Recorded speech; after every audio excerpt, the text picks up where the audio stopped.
মদিনার অলিতে গলিতে চলছে আনন্দ উৎসব, ঘরে ঘরে বইছে অনাবিল খুশির জোয়ার। বাচ্চাদের জন্য প্রস্তুত করা হচ্ছে নতুন নতুন জামা কাপড়। চারিদিকে এত আনন্দ, এত হই হুল্লোড়ের একটাই কারণ, দুদিন বাদে পালিত হতে যাচ্ছে মুসলিমদের সবচেয়ে বড় ধর্মীয় অনুষ্ঠান ঈদ। মদিনার ঘরে ঘরে যখন ঈদের খুশি, তখন হযরত ওমর রাদিয়াল্লাহু তাআলা আনহুর ঘরে দেখা গেল বিষণ্ণতা।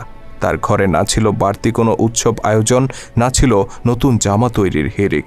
অথচ ওমর রাদিয়াল্লাহু তাআলা আনহু তখন মুসলিম জাহানের খলিফা, অর্ধ দুনিয়ার শাসক তিনি। তা সত্ত্বেও নিজের কিংবা পরিবারের জন্য একটি নতুন জামা তৈরির আর্থিক সঙ্গতি তার ছিল না।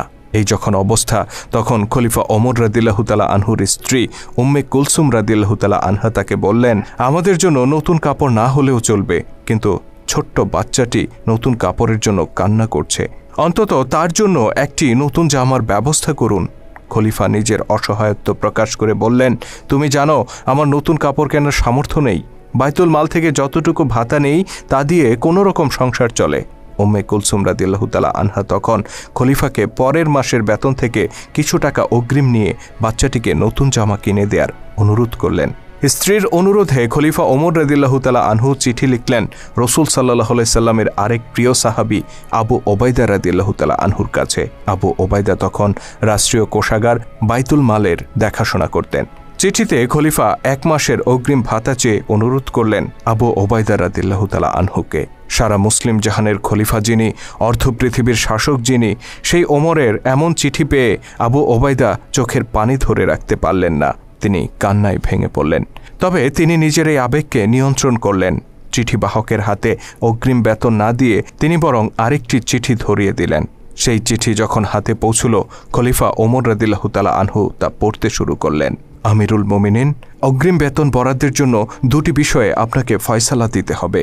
প্রথমত, আগামী মাস পর্যন্ত আপনি বেঁচে থাকবেন কিনা।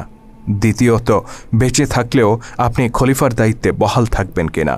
হযরত আবু ওবায়দা রাদিয়াল্লাহু তাআলা আনহুর এই চিঠি পাঠ করে হযরত ওমর রাদিয়াল্লাহু তাআলা আনহু অঝরে কাঁদতে শুরু করলেন। তিনি উপলব্ধি করলেন তিনি একা নন, বরং এই উম্মাহকে ন্যায়ের শাসন উপহার দেওয়ার জন্য আবু ওবায়দার মতো বহু বিশ্বস্ত সাহাবী আজও বেঁচে আছেন। ইনি সেই আবু ওবায়দা যার সম্পর্কে স্বয়ং আল্লাহর নবী বলেছিলেন, প্রত্যেক জাতির একজন বিশ্বস্ত অভিভাবক আছেন, আমার উম্মতের বিশ্বস্ত অভিভাবক হচ্ছে আবু ওবায়দা ইবনুল জাররাহ। চিঠি পড়ে খলিফা ওমর রাদিয়াল্লাহু তাআলা আনহু 2 হাত তুলে আবু ওবায়দার জন্য দোয়া করে বললেন, ইয়া আল্লাহ, আবু ওবায়দার উপর রহম করুন, তার হায়াত দীর্ঘায়িত করুন। অতঃপর তিনি নিজের সন্তানের কাছে গিয়ে বললেন, আমি মুসলিমদের খলিফা, এ কথা সত্য, কিন্তু আমি তো রাষ্ট্রীয় সম্পদের মালিক নই, সকল সম্পদের মালিক সাধারণ মানুষ। শিশুটি পিতার আর্থিক অসচ্ছলতাকে মেনে নিল আর নতুন জামা পাওয়ার ইচ্ছা পরিহার করল।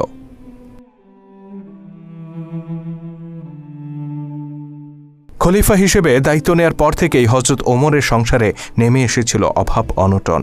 পরিবার পরিজন নিয়ে খেয়ে পরে বেঁচে থাকার জন্য নিতান্ত যতটুকু প্রয়োজন ছিল, রাষ্ট্রীয় কোষাগার থেকে ঠিক ততটুকুই ভাতা গ্রহণ করতেন তিনি। সামান্য আরামায়েশ কিংবা সন্তানদের শখ আহ্লাদ পূরণ করার জন্য বাড়তি কোনো সুযোগ সুবিধা তিনি গ্রহণ করতেন না।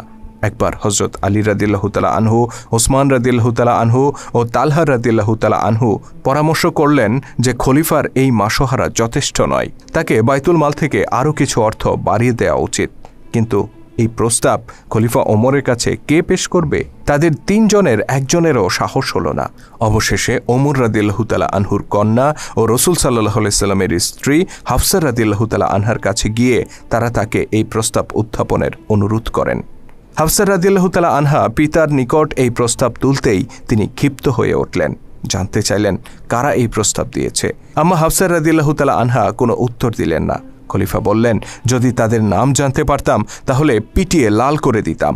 অতঃপর তিনি কন্যা হাফসাকে জিজ্ঞেস করলেন, তুমি তো রাসূল সাল্লাল্লাহু আলাইহি সাল্লামের সহধর্মিণী ছিলে, তুমি জানো রাসূল সাল্লাল্লাহু আলাইহি সাল্লাম কী ধরনের পোশাক পরতেন, কী ধরনের খাবার গ্রহণ করতেন, কী ধরনের বিছানায় তিনি ঘুমোতেন। বলো তো, আমার পোশাক, আমার খাবার, আমার শয্যা কি তার চাইতে নিকৃষ্ট? হাফসা রাদিয়াল্লাহু তাআলা আনহা বললেন, না, নিকৃষ্ট নয়। খলিফা বললেন, তবে যারা এই প্রস্তাব পাঠিয়েছে তাদেরকে বলো, আমাদের নবী জীবনের যে আদর্শ স্থাপন করে গেছেন তা থেকে 1 চুল পরিমাণও আমি বিচ্যুত হব না। এই ছিল একজন সত্যিকার মুসলিম শাসকের আদর্শ। ইসলামের গৌরবময় ইতিহাস নিয়ে নির্মিত ভিডিও চিত্র আমরা ধারাবাহিকভাবে তুলে ধরছি আমাদের চ্যানেলে। আপনি যদি নতুন হয়ে থাকেন তাহলে চ্যানেলটিতে সাবস্ক্রাইব করার অনুরোধ রইল। আর আজকের ভিডিওটি কেমন ছিল কমেন্ট করে জানাতে ভুলবেন না। যদি ভালো লেগে থাকে তাহলে অবশ্যই লাইক ও শেয়ার করে ছড়িয়ে দেওয়ার অনুরোধ রইল। আল্লাহ হাফেজ।